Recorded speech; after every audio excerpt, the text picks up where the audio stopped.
Senior Director of Alumni Relations, and I'm so thrilled to welcome you to Reunion Weekend. This year,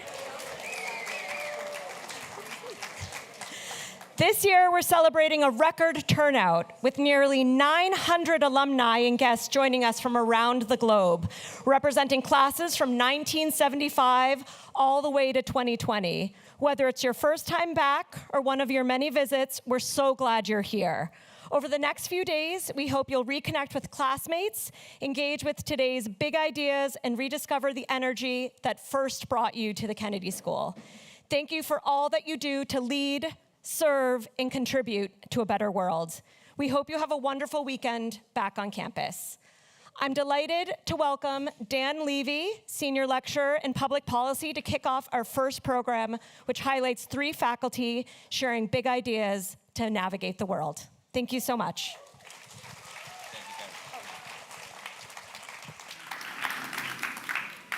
Hi, everyone.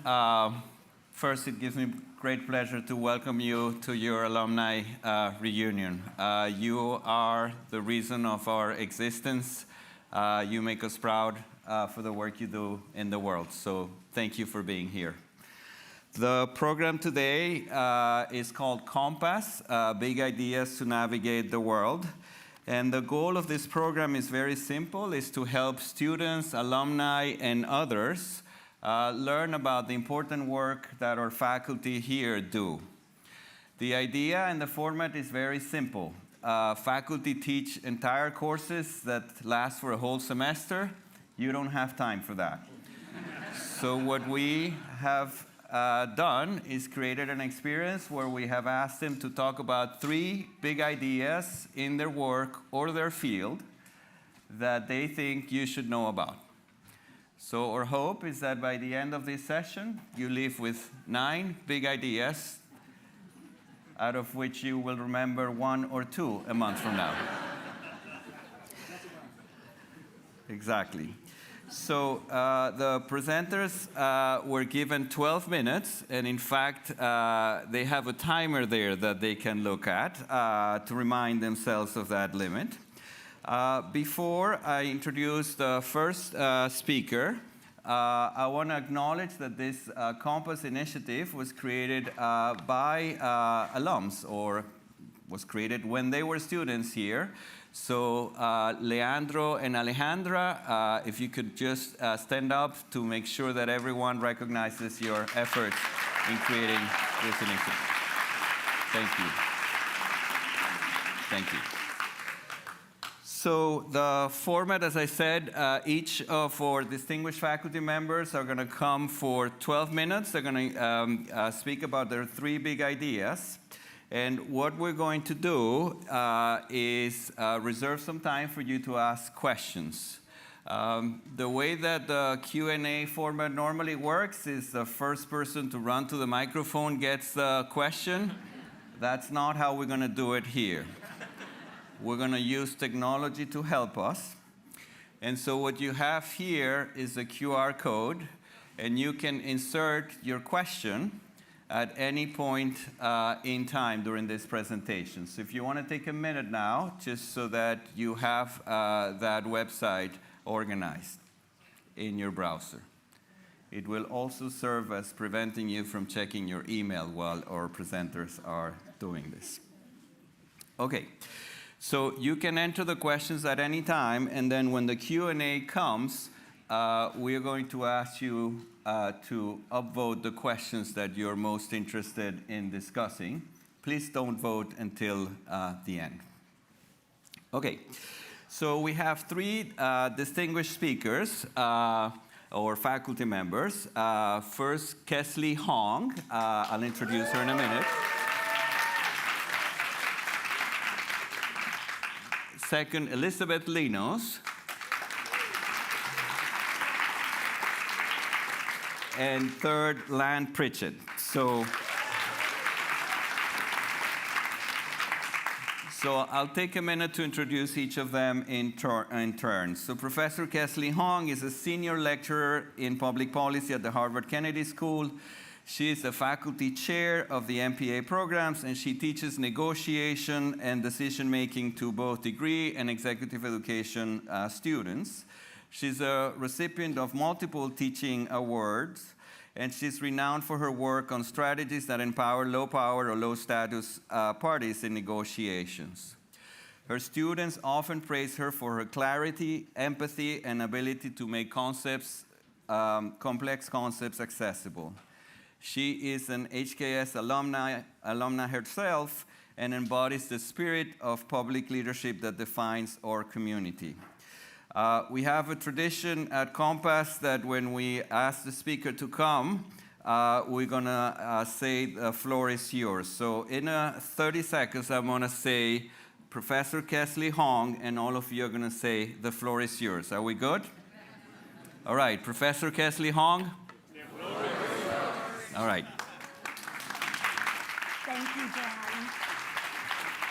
And I'm going to give you back your notes, and you're not going to start my time until, okay. So thank you so much for coming. It means so much to me to see all of you here supporting the Kennedy School and supporting Harvard in this moment. And I'd like to start by just asking you to take a look and thinking about what you see. And so if you see the same thing that I see, which is a person who to me looks like a woman rotating clockwise with her left leg in the center and her right leg extended, please raise your hand. And I see lots of hands. So if you see something different, if you see someone rotating counterclockwise with the right leg in the center and the left leg extended, now you raise your hand. Yeah, thanks. Not as many hands, but there are some, okay? I chose this optical illusion created by Nobuyuki Kayahara because once I saw it and I saw the person rotating clockwise, it was almost impossible for me to see anything else. I just couldn't unsee my own perspective and visualize it going the other direction, even though I believed it was an optical illusion and there should be another way to see it. I tried and I just couldn't do it. So you could have come up to me and told me you saw the person rotating counterclockwise, and I wouldn't have believed you. And I might have thought you didn't understand the definition of clockwise and counterclockwise, because I was seeing it the other way. For those of you who are really into it, what does help if you practice and practice is to label the center leg with either an L for clockwise or an R, right leg for counterclockwise. That might help you. I don't want to waste time on this. You can go look it up yourselves later, okay? Here's the thing. I chose that optical illusion because I think it's a pretty nice demonstration of naive realism, which is something you might have learned about in your social psychology or negotiation class at the Kennedy School. And it just means that most of us think we're pretty reasonable, unbiased, and objective, and well-intentioned. We think we're pretty smart. We all got into Harvard. And we then think that what we see is what's really there. So anybody else who's also reasonable, well-intentioned, and unbiased should probably see the same thing we're seeing and come to the same conclusion. And if somebody else says something different, we think there's something wrong with them. Maybe they need glasses, or maybe they're lying, or maybe they're just really biased from their own perspective, because they should be seeing what we see, okay?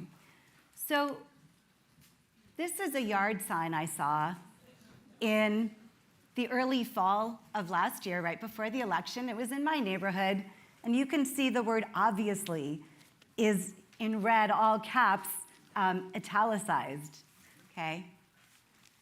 This is a good demonstration of naive realism because whoever is voting for Harris and Walz thinks it should be perfectly obvious to everybody else. And for fairness, I did go on Amazon and you can buy the sign that goes the other way. So it's not just the Harris-Walz supporters who fall prey to naive realism. It can go in both directions. But we have to ask ourselves, what message are these signs sending? And to whom will they be persuasive, okay? So you have your sign, Harris-Walz, obviously, Trump fans, obviously. You just gave yourself a little pat on the head for being so smart to figure out the obvious answer. And it's a great way of virtue signaling to the in crowd that you figured out the right answer. How effective do you think either one of these signs are in bringing in people who didn't already support your candidate? Have you shared anything in this sign that would make someone who wasn't already going to vote for your candidate change their mind? So this brings me to the second idea, which is Putnam's idea of two-level games. So we often focus on negotiations or interactions between the big important leaders at the top, and you can think of that as level one. I have some red and blue, it's not too subtle. Apologies to everyone from outside the US, my examples are US focused today. But you could think of these as representing two parties in union and management, or political parties anywhere in the world, okay? Putnam's idea is that while we focus a lot on the level one official interaction, each of the leaders or representatives is also influenced by all the people who are keeping them in power, their voters or their constituents or their union members. And so they have their own back table negotiation that we can call level two, okay? When we think about our own side, and as we interact with other people in our in-group, we recognize we're not exactly the same as the other people in our group, so we recognize there's some heterogeneity and variety of preferences, but we often tend to lump everyone on the other side together and assume they're homogenous, and we sometimes stereotype them, because we often don't know them as well, okay? So while it really may be that each group has some variety within it, some people who are a little more purple in the middle, and then some people who might, in those yellows, just care about issues as priorities that are completely different from either party's platform, we tend to just see the way they vote or the way we're grouping them together, and we don't always recognize the differences.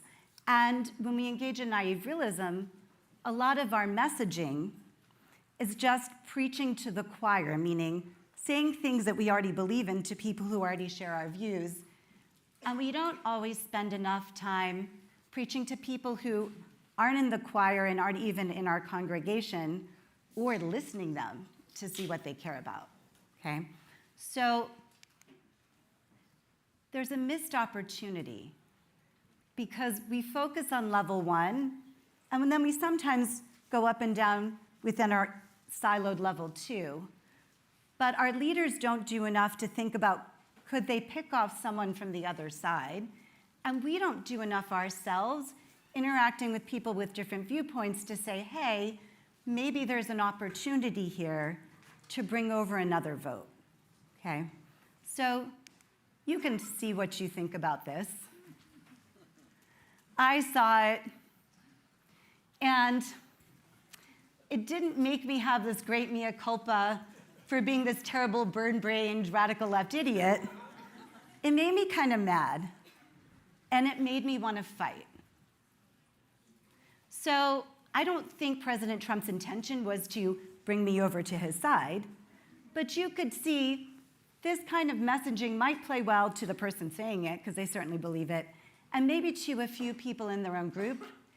It's not going to be effective in winning any votes from the other side, okay? So if we can think about how this message would be received, we also have to ask ourselves how this message was received.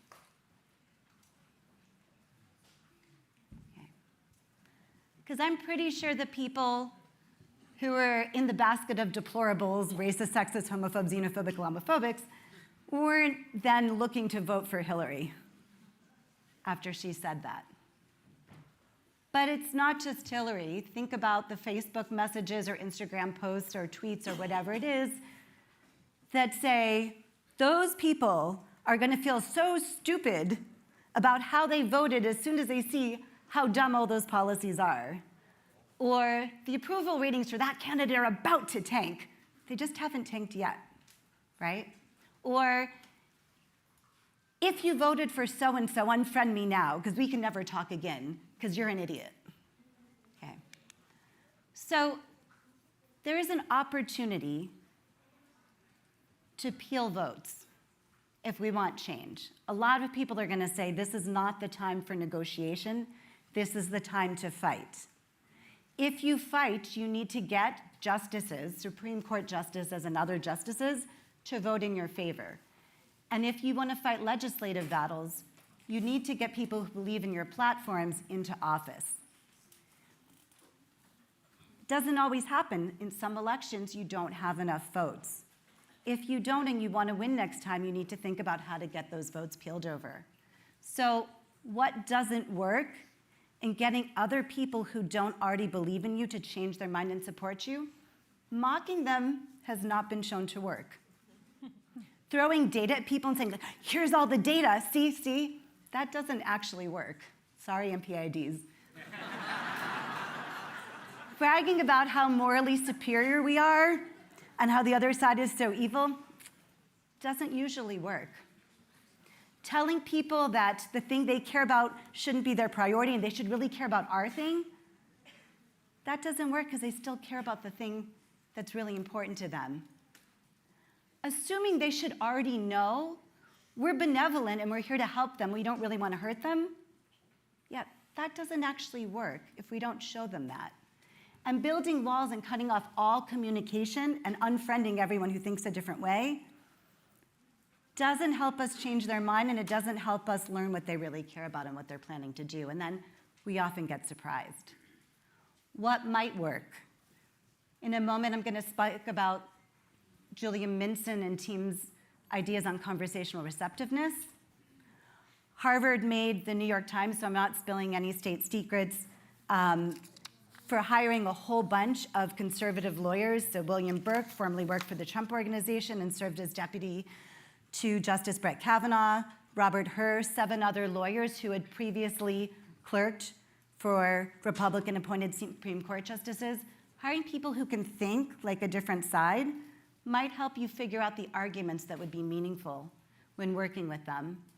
Listening to other people's concerns and what they're afraid of and their hopes and their values, and then showing them how working with us can help them be consistent with the goals they already have. Not changing their goals, but showing them how working with us is a path forward to meeting their goals.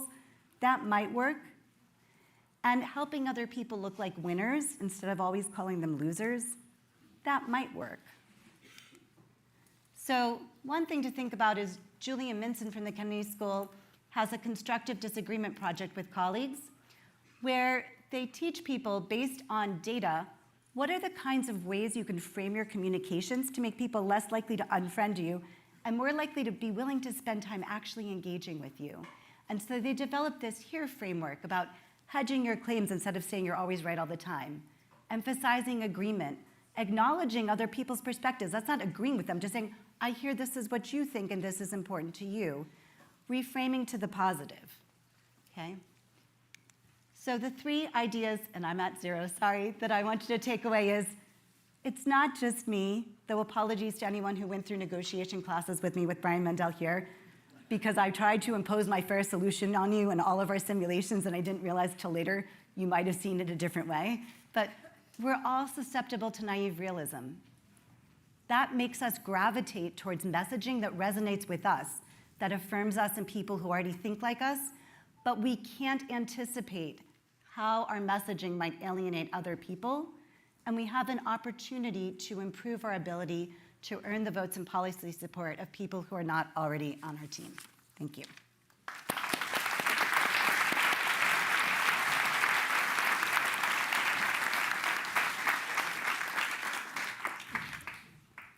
Thank you very much. For those of you who want the academic work, you can take a picture of this.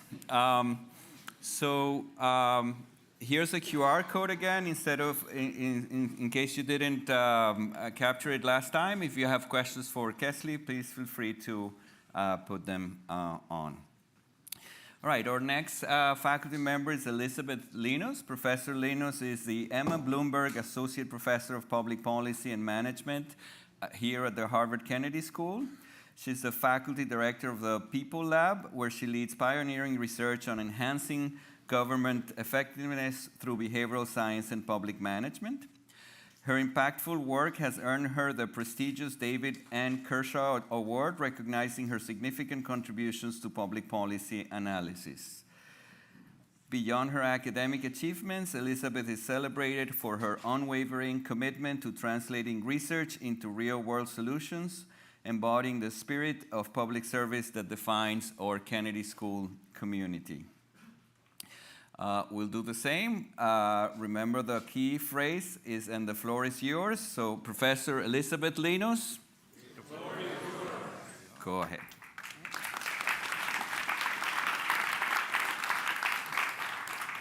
Thank you so much, Dan. And it's such a joy to be here with all of you. I don't think I've ever been called up on stage like that before. It makes me feel fancy. So I wanted to start with what will appear at first to be a controversial argument. And that's that regardless of what social challenge you care about, whatever policy area is most important to you, solving the challenge in that policy area depends, at least indirectly or indirectly, in having a functioning public sector. And if you care about solving the social challenge of your choice, you must also be willing to invest in whatever it's going to take to build and maintain a functioning public sector. You're going to need to invest in the people who are going to be called to develop and deliver programs and services to help meet your goals. You're going to need to invest in the processes and the infrastructure that make interactions with government a positive and trust-enhancing experience.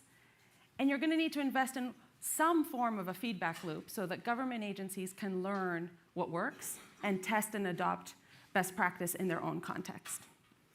And so for me, the three big ideas of behavioral public management are really the three pillars of a functioning public sector. And investing in them can be a serious exercise that I hope all of you will engage in. So let's start with the first one, the people. All of you in your roles at some point have had to think about your people strategy or what it would take to build and maintain talent in your organization. And oftentimes we think of these as kind of big picture questions, like we need to transform the culture of the organization. We need to radically change the talent that is interested in a field. And to me, those questions are a little bit too big to manage. From a behavioral perspective, we say, okay, what's a culture? A culture is a series of everyday little decisions that people make when they go to work and how they interact with each other. And when we think about transforming our people strategy, again, we can think about it as a series of decisions or a series of pain points and hurdles that start with who decides to apply for the job that you're trying to get talent for, all the way through who takes the job, how they're onboarded, who decides to go up for that promotion, all the way to staying. And so if we think about each of these pain points as a potential area for improvement or an area where we need to unlock a hurdle, potentially each of them won't be a significant change to your people strategy, but in aggregate can transform your workforce. And so the People Lab works at each of these pain points. Today I'll just give you one example that may resonate with some of you. And that starts with the observation that about 1 in 3 to 1 in 5 people across the world are experiencing clinical levels of burnout. And this was true even before the pandemic. For frontline workers, government workers, the rates can be 1 in 2 and 1 in 3 in some areas.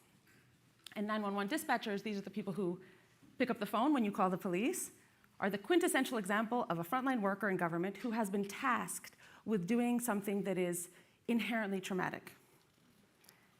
They answer hundreds of calls. They have to make life or death decisions with very limited information. And yet, we consider them call center workers in most parts of the US. It's relatively underpaid, relatively low status. And so it's no wonder that the levels of burnout and absenteeism and turnover are super high in this occupation. I'm working with one city now that has 100% turnover within a year for their 911 dispatchers. So there's many ways that we can think about addressing this workforce challenge. Some of them might have to do with pay or restructuring the entire workforce, but the nature of the job will remain traumatic. And what we've learned from our research is that even amongst people who are doing really highly demanding jobs of this kind, one of the strongest predictors of whether or not they are experiencing psychological distress is something quite simple. It's the answer to the question, do you have someone at work who you can talk to about your day-to-day problems? It's not a structural question, it's a really fundamental question about, do you have someone who understands what you're going through? And so with 9 cities across the US, we tried to think about what it would mean to operationalize that. How do we create connections or this experience of having other people to talk to amongst otherwise unconnected individuals? And what we did is quite simple. This is a randomized control trial. So for 6 weeks, people who were in the treatment group were nudged to share advice and experience with each other about what it's like on the job. that went to an online anonymous platform. And even if you didn't participate yourself, every week you would get an email with somebody else's story in your inbox. And so you were getting this sense that there are other people who are going through what you're going through. If you're struggling, it's not because you're bad at the job, it's because the job is hard.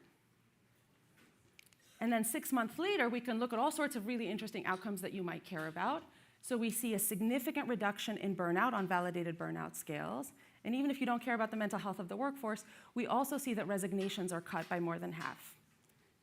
And so that's not going to structurally change your workforce, but it's one point where low-cost, light-touch intervention can have an outsized impact on your workforce. Okay, big pillar number 2, how do we fix resident-state interactions? Here I'll start with a pervasive challenge that has really been plaguing both scholars and practitioners, and starts with the observation that we have quite a bit of evidence that people who access social programs or means-tested programs in the US have better educational outcomes, better economic outcomes, better health outcomes for their kids. And yet in the US, somewhere between 20 to 50% of people who are eligible for these means-tested programs are not accessing them. And again, I think from a behavioral public management perspective, so I think, what are the barriers that are hindering people from accessing programs for which they're eligible? There's a great book by Pam Hurd and Don Moynihan on this, if you want to read it, called Administrative Burden, and thinks about this in 3 big buckets. So there are learning barriers, so I need to know that the program exists, I need to know if I'm eligible for the program, I need to know what to do next. And there's a lot of good behavioral science research that says we can use government outreach effectively to reduce those learning costs, to tell people that they're eligible for the program. There's a second barrier, which is just the compliance hurdles of accessing these programs. And that's going to look very different in different contexts, but you can imagine things like having to find the right documentation, or having to show up for an interview on a Thursday at 3 p.m., or having to prove in multiple ways your income or your worthiness or your deservingness. There's some evidence that when you cut those compliance hurdles, you get improved outcomes. Most of the evidence that we have in that space isn't actually reducing compliance hurdles, it's just providing navigation assistance to deal with those hurdles. But there's this third, relatively understudied area, which we all know exists, but we don't have a lot of evidence around, which is the psychological burdens of accessing government assistance programs. And in the US, there's a wide range of qualitative evidence that says the experience of being a low-income person in the US is in itself stigmatizing, and being a participant in a lot of these government assistance programs is also stigmatizing. And I put it to you that this is as important a barrier as the time tax associated with accessing benefits or the information costs associated with learning what works. So we need to spend more time thinking about how to destigmatize government assistance in the US and elsewhere. Let me give you an example of what this looks like. During the pandemic, we had this brief moment in history, some of you will remember, where a lot of money was provided by the federal government, the Biden administration, to local governments to help people stay in their homes and avoid eviction. For once, the problem wasn't we didn't have resources. And yet, a lot of cities were struggling with the fact that people weren't applying for rental assistance. Some people didn't know it existed. Maybe for some people it was the first time they needed government assistance. So we worked with a bunch of cities to think about how we can tell people that these programs exist. So this is a postcard that the city of Denver sent to renters across the city of Denver, city and county of Denver. You can ask me during Q&A why it's so ugly. But we wanted to give people information about this program in a very behaviorally informed, simple way. We also wanted to test whether the framing of how we talk about rental assistance matters. And so there's 2 versions of the postcards that went out. One just has the information about the program, and some tries to shift the language a little bit to try to take out some of that stigma. So rather than saying, are you struggling to pay your rent, you're not alone, we say, are you struggling to pay your rent, you're not alone and it's not your fault. Rather than saying, call this number and a staff member will determine if you're eligible, we say a staff member will help you determine if you're eligible, to really bring back a sense of dignity and autonomy to the resident. And what we find is that not only does this proactive government outreach significantly increase applications, the destigmatizing language does significantly better than that. So these small tweaks in the language that you probably wouldn't notice if you received this postcard significantly increase the number of people who apply and also changes who applies.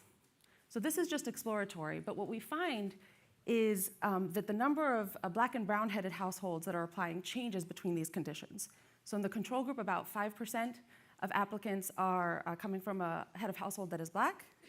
In the destigmatizing intervention, so the destigmatizing postcard, that goes up to 26%.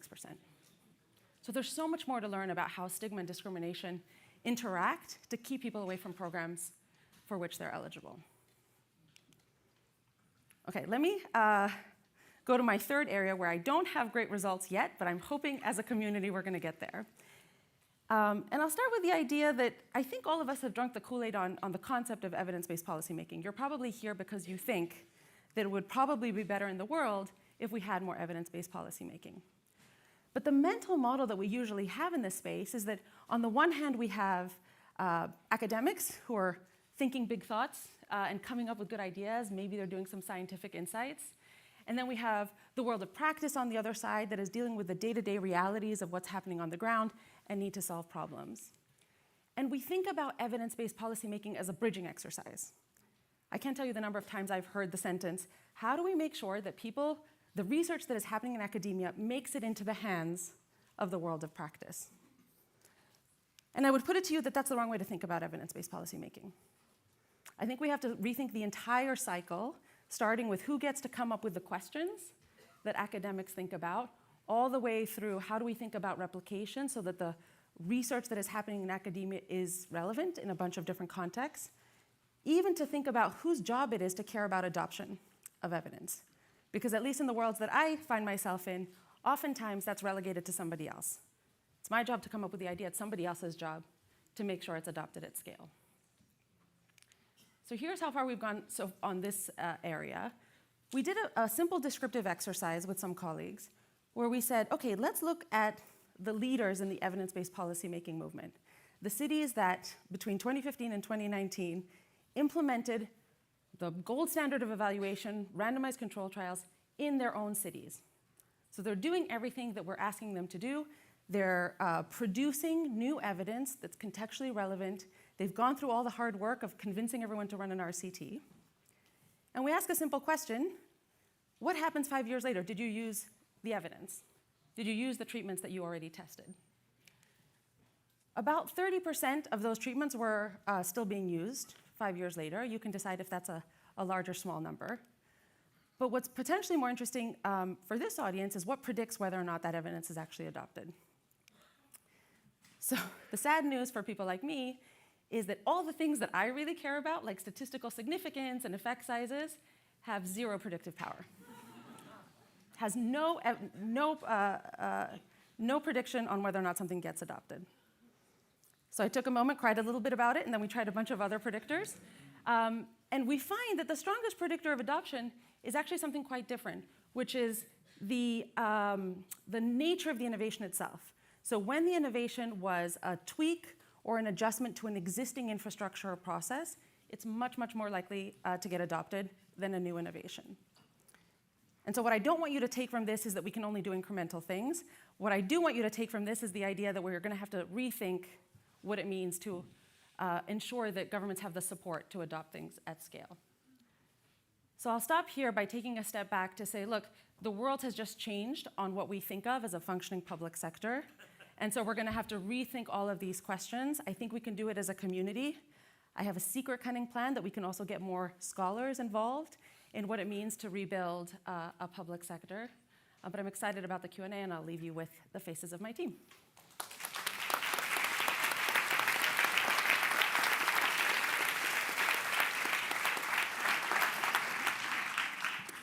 Thank you very much, Elizabeth. Here's the QR code in case you want to ask a question for Elizabeth. Our next faculty member presenter is Professor Lant Pritchett. He's a distinguished development economist whose career spans academia and development policy. He served as a professor of practice here at the Kennedy School during roughly the first 2 decades of this century, where he also chaired the MPID program for several years. He has contributed to major World Bank reports and publications, where he also has had a successful career. And he authored several books, including The Rebirth of Education and Building State Capability. As I think you will discover, he's known for his incisive wit and clarity. He challenges conventional thinking and inspires transformative approaches to development. On a personal level, since I also work in development, I can say that Lant is one of the people that has most affected my views of the world, even when I have completely disagreed with his arguments. He gets me thinking and thinking and thinking in ways that I am sure many, many people experience the same. So please, Professor Lant Pritchett. The floor is yours.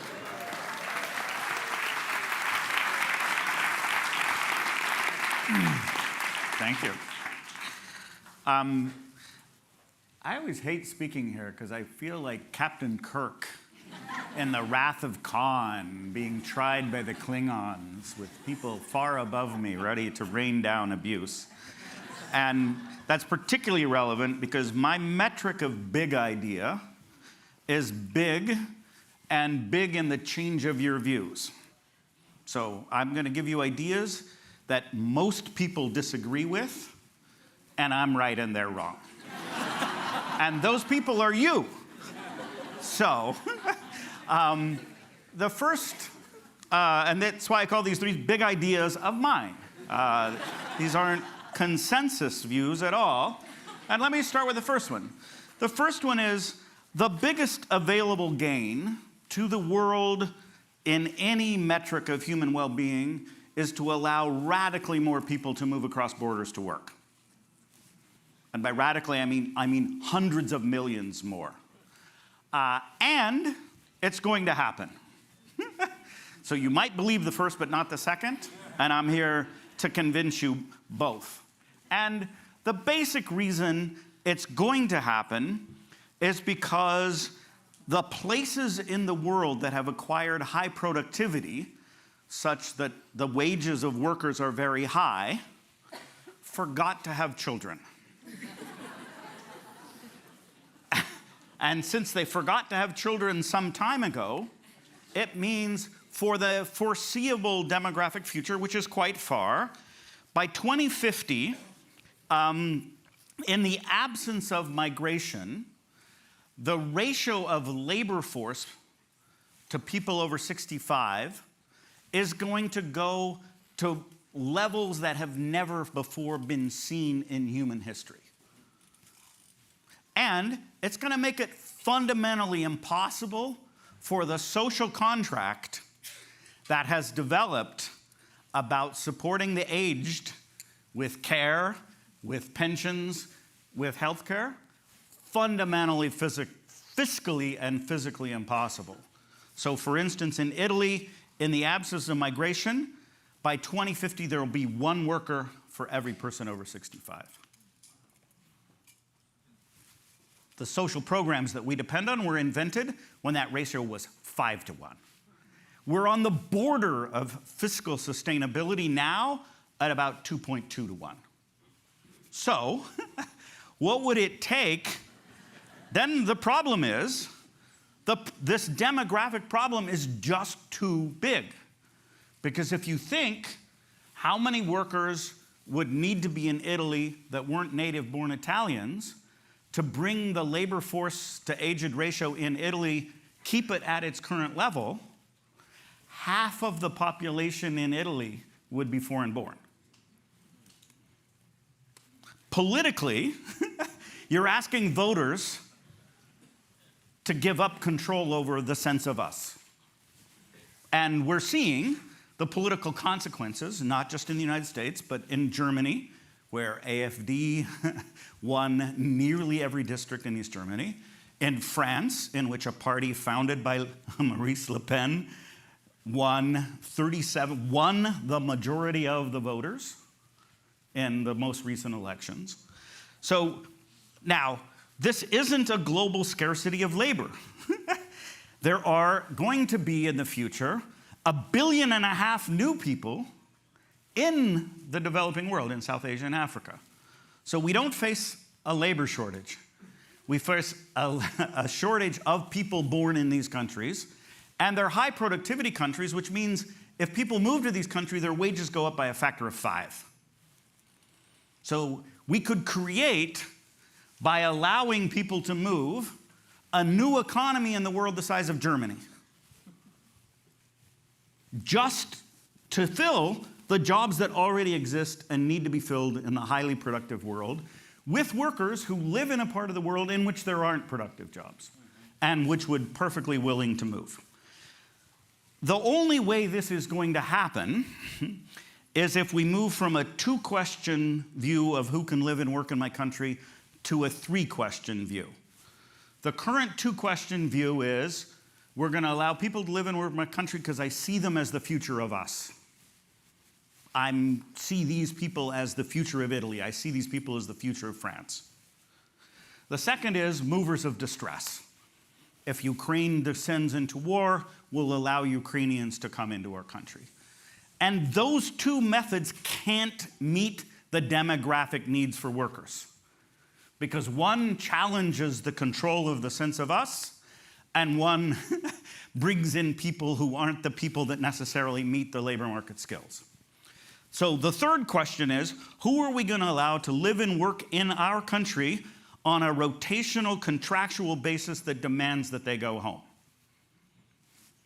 There's going to be rotational labor mobility, and allowing just the rotational labor mobility at the scale that it's needed to not collapse the economy not to collapse the political economy of migration, just that component of mobility is the economy of Germany. So that's going to happen. The faster and better it happens, the better off we'll all be, the better off our polity will be, the better cared for your grandma will be, the better we will fill the social contract that has developed. So that needs to happen. We need to work on how do we develop those mechanisms that are politically acceptable to expand the answers to the question, what are the modalities and legal pathways by which people can live and work in high productivity countries? Nobody believes that. I believe that strongly. Second thing is, I work in development. Development has 2 kind of definitions these days. One is what I call national development, which I have called getting to Denmark, which is countries as countries get more productive. Countries as countries acquire state capability in the sense that public purposes can be accomplished. And countries as countries get better governed in the sense that the people who control the government are more interested in the welfare of their people. And the other definition of development is how do we mitigate the worst consequences on human well-being of countries not have that? So we could have programs that address specific targeted groups to raise their welfare, because their welfare in a country that lacks national development is really low, okay? I want to argue that if we think about human well-being, it's all national development, and the mitigation stuff is pretty much pointless. Which, the mitigation stuff is what you all donate money to. And the reason I say that is because there was a group called the Social Progress Index that graded an index that you would all agree with consists of 54 things that we would all nod and say, yeah, that would be a good thing for it to happen in our country. And then, and economics free. No economics was disturbed or used in the construction of this index. Nothing about GDP, nothing about wages, nothing about nothing.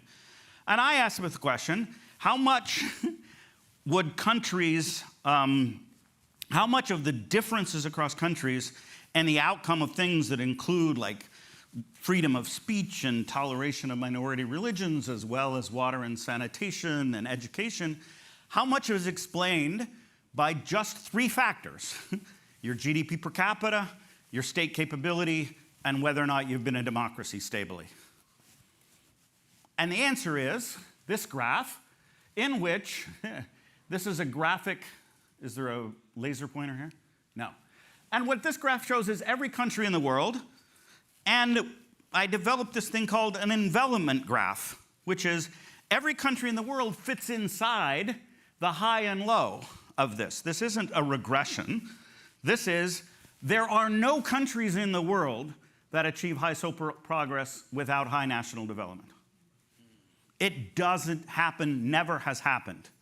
Conversely, there are no countries in the world that achieve high levels of national development and don't achieve high levels of social progress. So all of the countries around which there's a debate about who does better and who does worse among the Western world are all in the northeast corner all together, because they all have high national development, and whatever you think about Denmark versus US versus France, it's all the same from a global perspective, because they all achieve super high levels, and no countries achieve it. So what this means is these things are a machinery for producing well-being. And if you don't have this machinery, you don't do it. So you should ask, if I'm interested in advancing human well-being, should I invest in progress in national development, growth, better public administration, better democracy, or should I invest in programs? The answer is national development. Okay, third thing. And by the way, this is true of poverty far and away, even stronger. Like, every poverty program is inconsequential relative to growth. Just, no, truly, factually inconsequential relative to economic growth. Okay, last idea. It's time to stop talking about putting kids in school. Why? Why, you say? I can see that on your face. You're like, what? That's why you invited me. Because they're already in school. So the revolution of getting kids into school is over. Every kid in the world pretty much starts school. Nearly every kid in the world persists through a lot of school. And the problem is, in most of the world, they're not learning enough, such that their persistent time in school is not well equipping them with the skills and capabilities they need to be a successful adult. So, just, I don't have time, but 4 facts about Zambia, for instance, as a country. But now I can't go back. 4 facts about Zambia as a country is 96% of kids at the age of 15 who are in school don't have the skills they need. So if you kept a kid in school in Zambia, the chance that that kid has acquired the skills they need at a globally minimum level is 4%. So kids are in school, but they're not learning enough. A and B, this is not an inequality thing. This is not a poverty thing. The richest, most advantaged kids in Zambia are getting a globally crappy education. This isn't about the poor. Third, it's gotten incredibly worse in Zambia over time. It's not improving. And finally, so those 4 things. So first, the kids are in school. Second, they're not learning anything. Third, it's not the poor, it's everybody. And third, it's getting worse over time. So these are the 5 things you would need to do to radically transform education systems so that kids that actually got into school got the skills and capabilities they needed for the 21st or 22nd century they will live in. And if you're still working on getting kids into school, it's pointless. Thank you.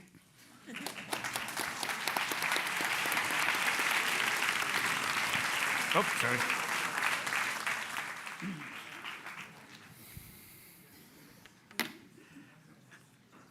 I told you he was going to be controversial.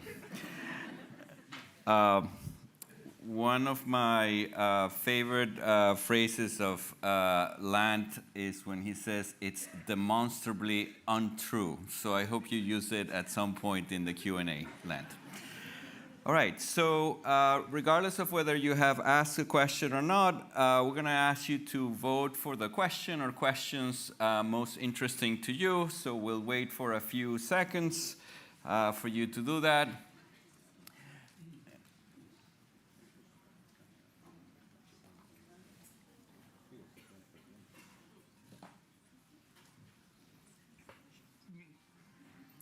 All right, so Here we go. Lant, you get the first question, although you're called Lance in the second question as well. So the first question, Lant, is what is the wrong job HKS graduates pursue? Not sure I got the question, but you go. It depends on where HKS graduates get jobs. Within a well-functioning society, doing things that are incremental, but the basic functionality there is good work.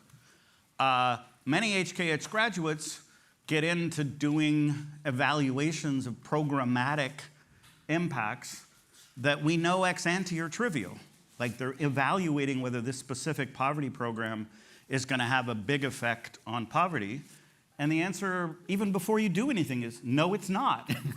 Because if you're living in a radically unproductive place, if you don't transform the place you're in, you can't have a big effect. So a lot of HKS graduates have gotten into the idea that mitigating the consequences of national development is an important endeavor, and relative to the endeavor of national development, it's just not. As a moderator, I'm going to exercise the right of follow-ups. So what do you suggest to the graduates who are working in those jobs that you think are not adding value to society? So, HKS, via the MPAD program, has also trained you to work on national development. So you should ask, is there a way I can devote my time, talents, and skills to accelerating the productivity of people in this place? Is there a way I can devote my time, talents, and skills to increasing the capability of the public administration of this place? Is there a way I can devote my time and skills to improving the extent to which the government of my country cares about the well-being of my people? And if you can answer any of those three questions in the positive, you should work on that, as opposed to working on, some philanthropic NGO thing that's gonna give shoes to kids. It's just stupid.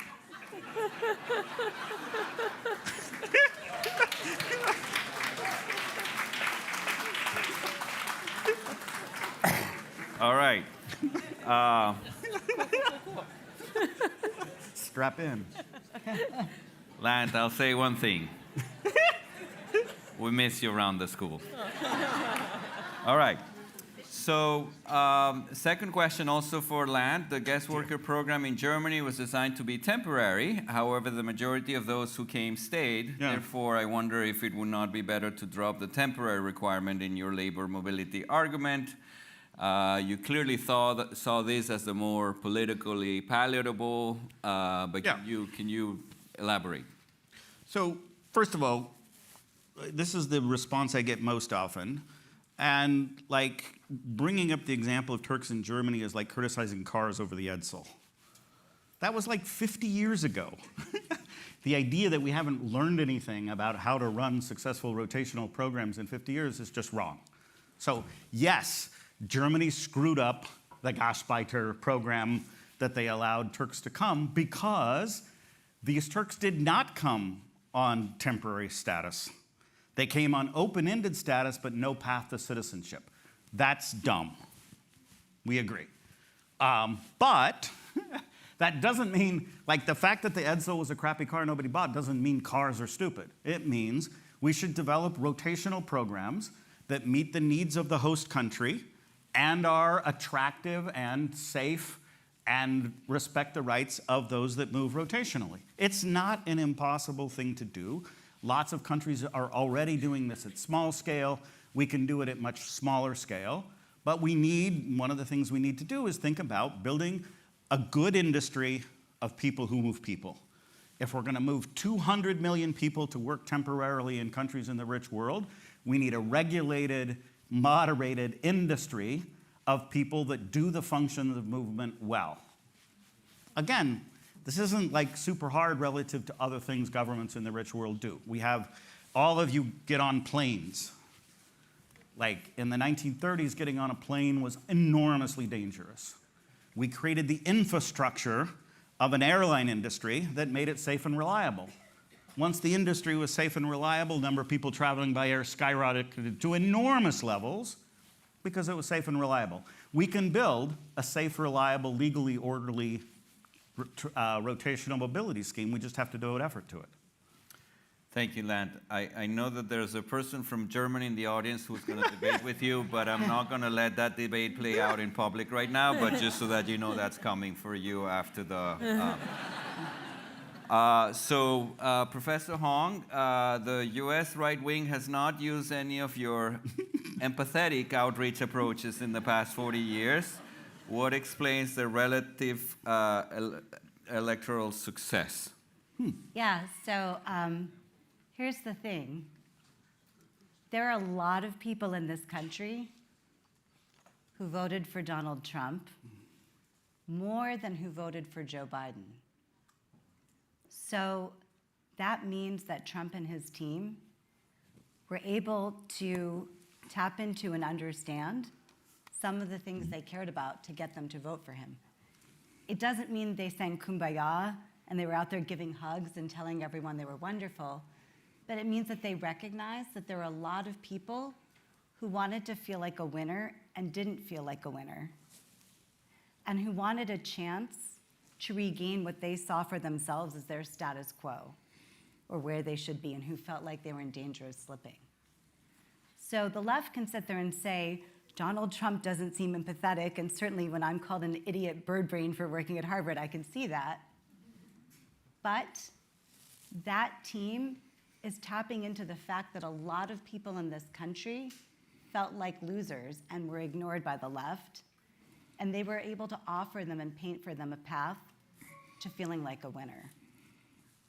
And until the left is able to sit down with people and listen to what they actually care about and what worries them and what motivates them, instead of just telling them in order to be morally superior, here's what you should care about, they're going to be in danger of not getting enough votes to win the next election.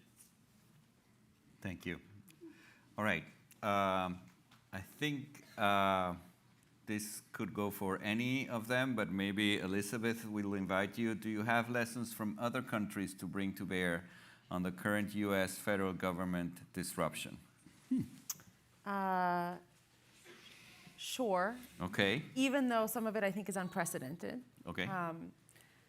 So I used to work for the Greek government during the Greek financial crisis, well, the global financial crisis that Greece was at the epicenter of. And one thing I remember, and actually that's what launched the People Lab, was an entire global community, certainly a European community, saying that everybody who worked in the Greek government was lazy and corrupt and unproductive, and we had a bloated bureaucracy that we had to completely cut. It wasn't based on any evidence at the time. We actually didn't even know how many public sector workers we had. But I'm hearing the same narrative kind of at the foundation of at least what DOGE was trying to do at the beginning of the Trump administration. One thing that we learned at the time, and I think is really important for the lessons today, is that any effort, whether it's from the right or the left, that says we're going to build workarounds to government, or we're just going to do it better by bringing in other people with tech talent, AI talent, data talent, innovation talent, is bound to fail, because fundamentally you can't ignore the people who are delivering these services. So what I was experiencing at the time was, we were cutting people's pensions, we were telling them that they were corrupt and lazy, but we were asking them to completely redesign and transform government. And we lost a generation. And I think there's a lesson there. I don't know of many countries that have successfully done what I think the Trump administration was trying to do on the federal bureaucracy. So I don't know of any global example, but I'd be curious if others have, where someone has randomly cut 50% of the workforce and gotten better service delivery. So I think we have a lot to learn from the global community, where other people, and this is not my scholarship, where I think we do have more to learn is how a country goes from being democratic to authoritarian using the tools of the administration. So I think that's what we're learning from the global examples as we face kind of the U.S. context. Thank you, Elizabeth. All right, another question for Professor Pritchett or for Lant. How might we expect the advent and diffusion of AI and robotics to affect your thesis? So I think this is the idea here, Lant, is you are, I think, implicitly assuming that an old person in Italy will need a nurse to take care of them, but maybe an AI robot could do the job, and therefore no migration would be needed. How do you respond to that argument?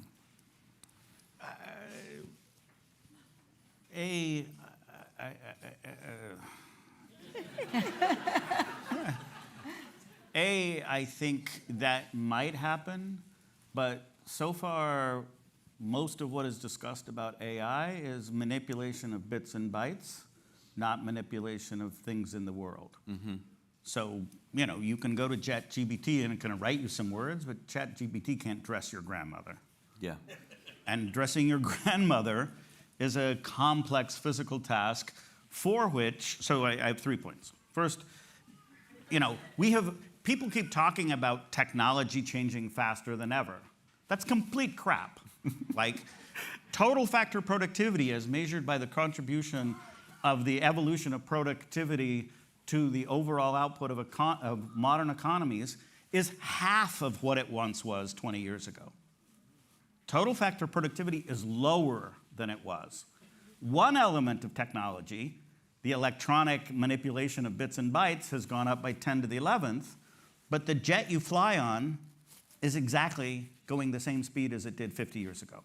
So the economy is actually a mix of technologically stagnant and one radically technologically advanced sector, and that sector manipulates bits and bytes into other bits and bytes. It doesn't operate in the physical world yet. So maybe it will 30 years from now. Yeah. 30 years from now, since we're doing rotational migration, people can go home.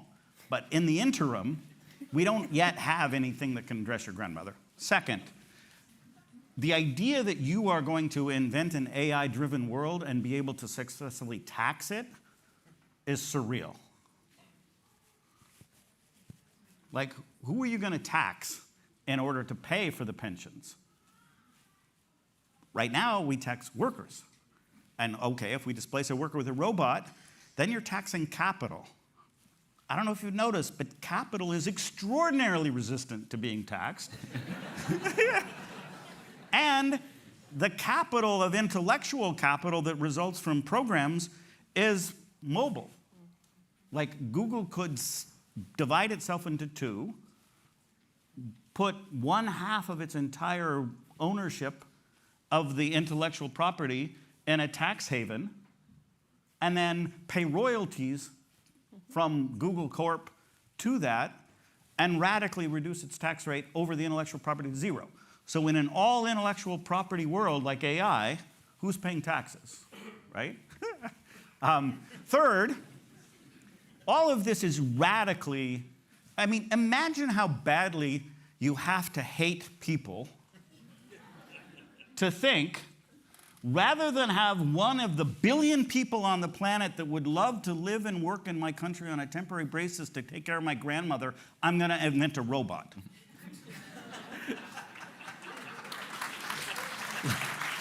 Like, that's just misanthropy on an amazing level. So we shouldn't be doing this in the first place. Thank you, Lant. All right, I do want to invite each of you to answer this question. I think it's an important one.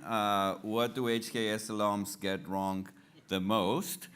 Obviously, this is a speculative answer, but maybe if we could start with Kessely. You want to give us your impressions from having taught many generations of students when they go out in the world. What do you think is one thing you wish to change in the way that they perceive the world or act in the world? I think they're all perfect. No. I think just like with all of us, we get so caught up because we all want to be good. We came here for public service. We came here to serve. Yeah. So we get so caught up in our good intentions that then we assume we have a positive impact. And I think that we should keep our good intentions, but just check in with other people a little bit more about how that's translating before we just assume we have a positive impact, because we might find ways to tweak things to be more effective. Thank you. That was incredibly tactful and insightful. Thank you. And I just want to respond to the question about the color coordination. No, this just happened naturally because we're all in sync. That is a... Great minds, great minds. Elizabeth, you want to give us? I don't know. I have two answers to this question. One, which is what I've already mentioned. I do think there's this pervasive belief that I hear in different forms that we can work around government, right? So like, if we want to solve this problem, the solution is civic tech. The solution is a social enterprise. The solution is advocacy. And I think all of those have a role to play. I'm not going to take a strong stance on what is a good or bad job. Like others? Like others, Yeah. maybe. But I do think there's, all of those are I think, missing that we have to do the hard work of actually fixing government if we care about things at scale. The second thing I think that's related to that, which I say as a kind of behavioral scientist, and I certainly got this wrong as well for a long time, is that there's a trade-off between doing incremental things or large-scale reform. And incremental things are not good enough, and we should work on large-scale reform. Some of my research now shows that when we actually test the higher touch, harder thing to do with the same rigor that we've tested the light touch stuff, it's not obvious that it's doing that much better. And I guess the point there is not that we shouldn't work on these large-scale reforms, but we shouldn't assume, in the absence of data and evidence, that it is obviously true that a larger scale transformation or higher touch intervention will do proportionately more in terms of impact, to Kessely's point, than chipping away at the problem in ways that feels too small for the nature of the problem, but can be done quickly and over time.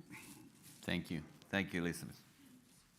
Lant, I know you could fill in a book with the answer to this question, but we want like one or two things. What do HKS alums get wrong the most? Well, I already started with that.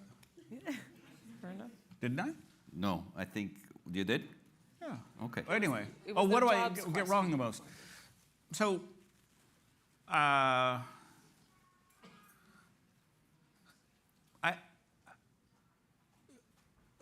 think, so I mainly teach people about development, and they often come from developing countries and then come to Harvard, and they discover that people at Harvard have very different values over a whole array of things.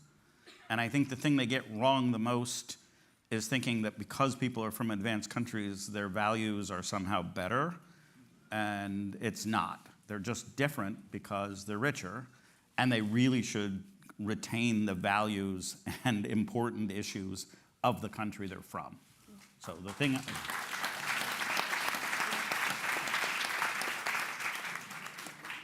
All right, so we have about 4 minutes left. I want to ask you to do two things. The first one is hopefully either out of the 9 ideas presented or of the wonderful responses that our panel gave. Please go to this QR code and write 1 or 2 things from this session that you want to remember a month from now. So go ahead and do it.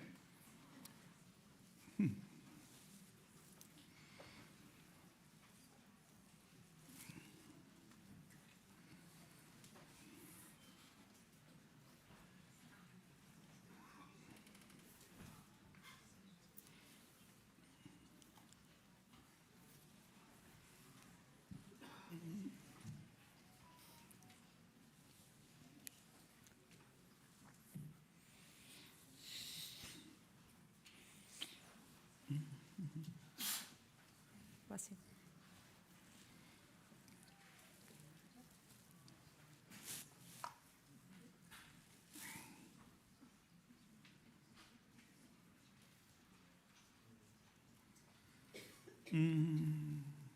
Okay, so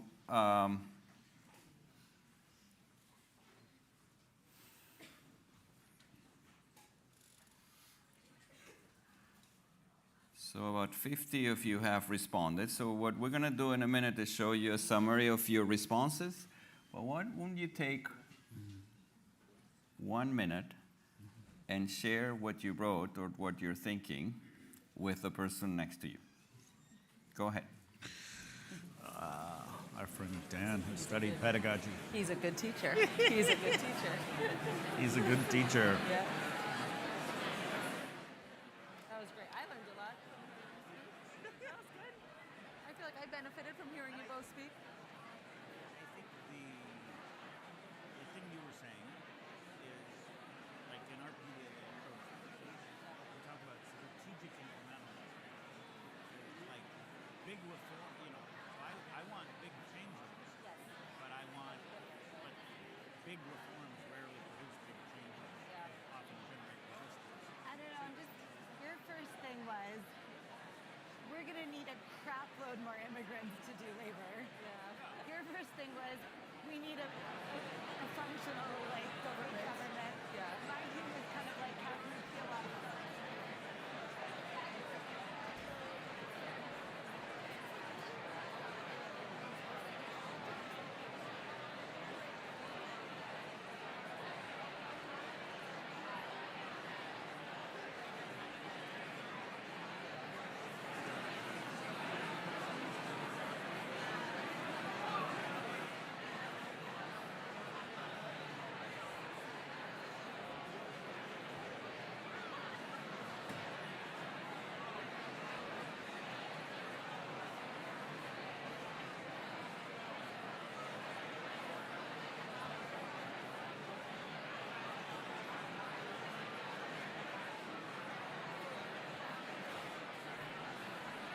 All righty.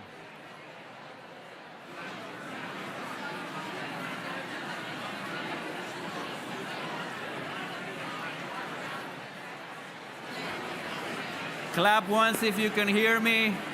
Clap twice if you can hear me. Clap 3 times if you can hear me.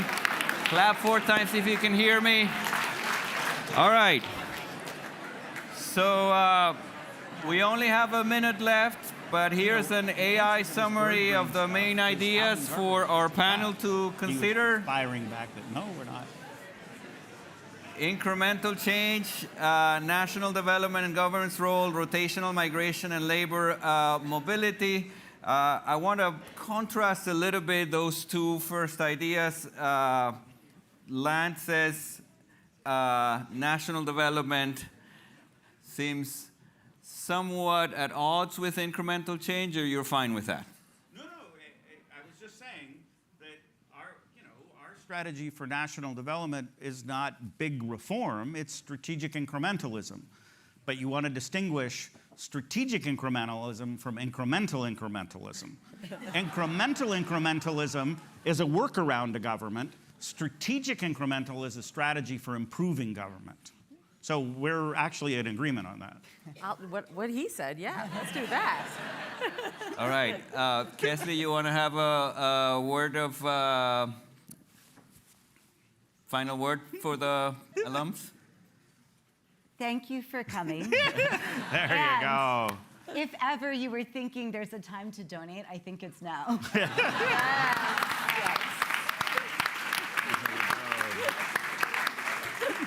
All right, I think this concludes the Compass program. I hope you found it insightful and stimulating.